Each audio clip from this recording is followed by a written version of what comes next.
From KVUE News in Austin, you're watching Texas This Week with Ashley Goodo.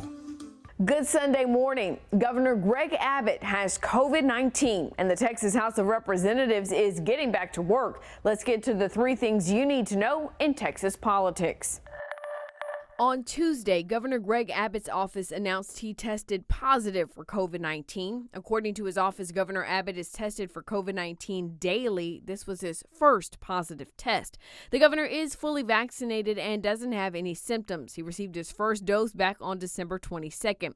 The governor is receiving Regeneron's monoclonal antibody treatment and isolating in the governor's mansion. The day before his diagnosis, the governor's campaign shared this video of him greeting people, posing for pictures, and speaking to the Republican Club at Heritage Ranch. Heritage Ranch is a senior community outside of Dallas.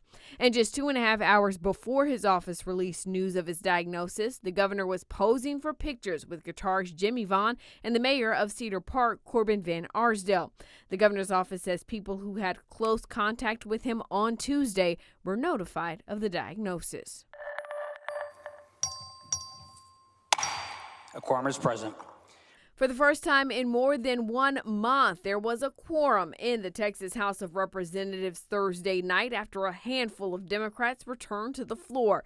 The chamber wasted no time getting to work, holding committee hearings over the weekend. Meanwhile, some House Democrats are questioning the quorum. More than 30 Democrats released a joint statement claiming some lawmakers who signed in were not physically present at the Capitol on Thursday. They also say they feel betrayed by the Democrats who returned to the Capitol. Central Texas school districts can enforce mask mandates for now. The Texas Supreme Court rejected a request from Attorney General Ken Paxton, saying he needed to go through an appeals court first. That means an order from an Austin district judge stays in place, contrary to Governor Greg Abbott's executive order on masks. American troops were pulled out of Afghanistan this week, and the country fell quickly to the Taliban.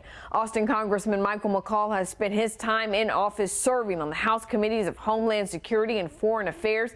He joined me to talk about the situation in Afghanistan and what's next for the United States. First, I want you to talk to us about the decision to pull our troops out of Afghanistan. Not the execution, but just the overall decision to leave. Was this, in your opinion, the right decision, the right time? You know, I know people have gotten, they're tired of being in Afghanistan, but I will tell you, I watched when we pulled out of Iraq and then ISIS and the caliphate reared its ugly head. We had a very light footprint left in Afghanistan. You know, we used to have 100,000 troops. I think occupying a nation's been occupied for thousands of years was probably not the right strategy, but we did have it down to 2,500 troops, which is a very light footprint, along with 6,500 NATO, and that did stabilize Afghanistan. It kept the Taliban at bay. They knew if they got out of line, they would get attacked, and it was all supposed to be conditions-based under this February agreement, which is very, very important. Because anytime the Taliban would violate those conditions, like not cutting ties to al-Qaeda, like hitting provincial capitals, we would respond with very strong force. And they understood that. I think the mistake here was to withdraw completely on a timetable without any conditions set on the ground. They knew exactly when we were going to get out of the country. There was no deterrence to bad behavior. And I think most importantly, Ashley, is that I don't understand how they got this so wrong. When the intelligence community briefed me, it was very clear the warnings and the grim, very grim assessment about what was going to happen. It was very clear what they said was that the Taliban's going to overrun the country. The Afghan army cannot defend itself without our air power, and it had a very grim assessment. Unfortunately, the administration ignored those warnings and instead went with the State Department and politicos in the White House assessment that it was a rosy picture, that we were on the cusp of striking a deal, a peace deal, with the Taliban in Doha. I have to tell you, I've done counterterrorism most of my professional career. I had little faith that you could strike any deal with the Taliban. I think that one of the saddest things of this whole disaster, it's unmitigated disaster of epic proportions, are the women left behind, and what's going to happen to them? They'll be enslaved. They will be basically concubines to the Taliban. They've already asked the religious leaders, the imams, for all women between the ages of 14 to 45 to marry them off to the Taliban. The Afghan interpreters that worked alongside risked their lives with our military. Unfortunately, I don't know if they're going to get out, and I warned the administration for months to have a plan to get them out. And it's been an utter chaotic disaster at the airport. And then finally, ISR, that's intelligence, surveillance, reconnaissance. When we shut down Bagram Air Base, we lost all of our eyes and ears on the ground in Afghanistan. And now the embassy has been shut down. We have no eyes and ears in Afghanistan. So what happens next, both in Afghanistan, with our standing with the rest of the world? What are we going to do from here? We are hearing, the British Parliament criticizing this, the UK Prime Minister criticizing this. What do our allies think about this? Ukraine on the border with Russia, Taiwan. The winners here are Russia, China, and Iran. China's going to move in and take all the rare earth minerals, and then the Taliban's going to have terror financing from that.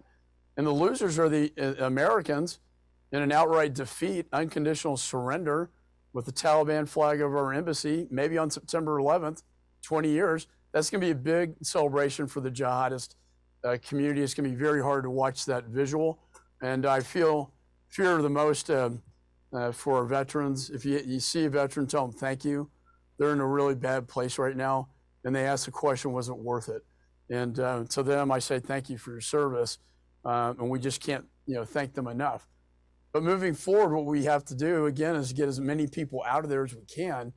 And then we have to find a way to set up this intelligence, surveillance, reconnaissance, so we can see the threats from within Afghanistan and respond. The only vital interest left now is protecting the homeland from an external operation. And this decision was made against the advice of the top generals, against the advice of the intelligence community, and the way the evacuation itself was planned. They even denied it was an evacuation just days before, as we were destroying classified documents, at the embassy. And actually, this isn't just this is not a political game. This is not a Republican, this is a bipartisan thing. I have talked to so many of my Democratic friends on the other side of the aisle who are so upset about this. And that is why on the Foreign Affairs Committee, we're going to have a classified briefing going back up there next week.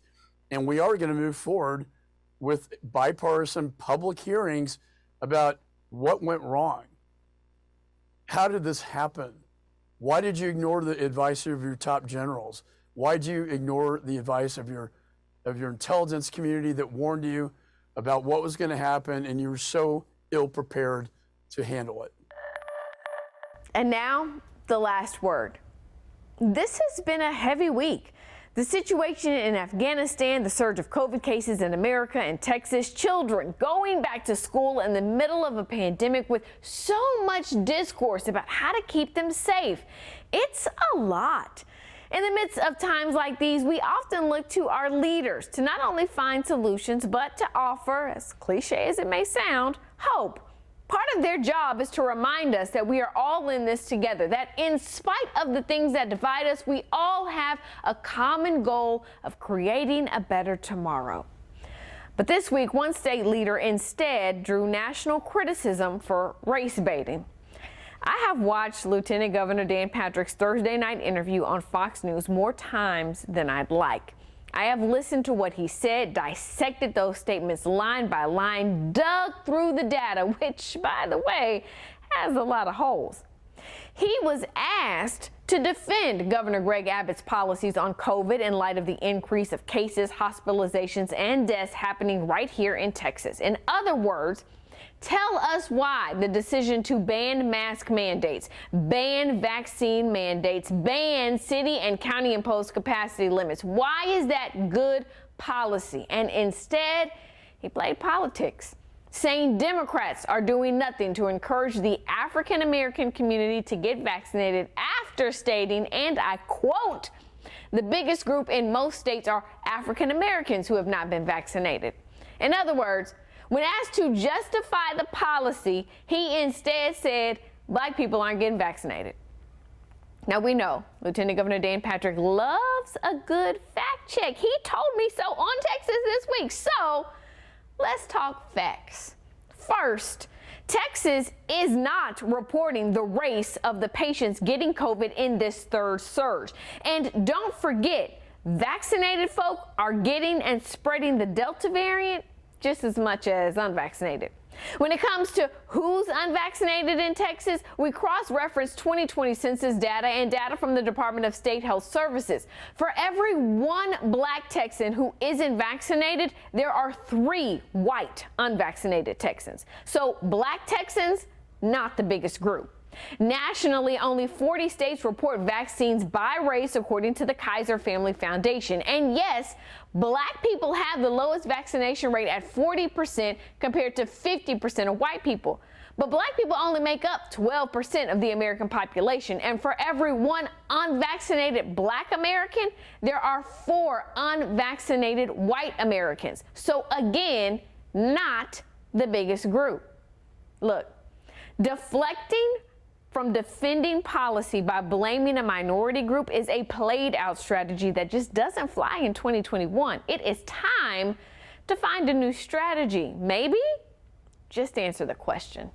That's the last word. And this has been Texas This Week.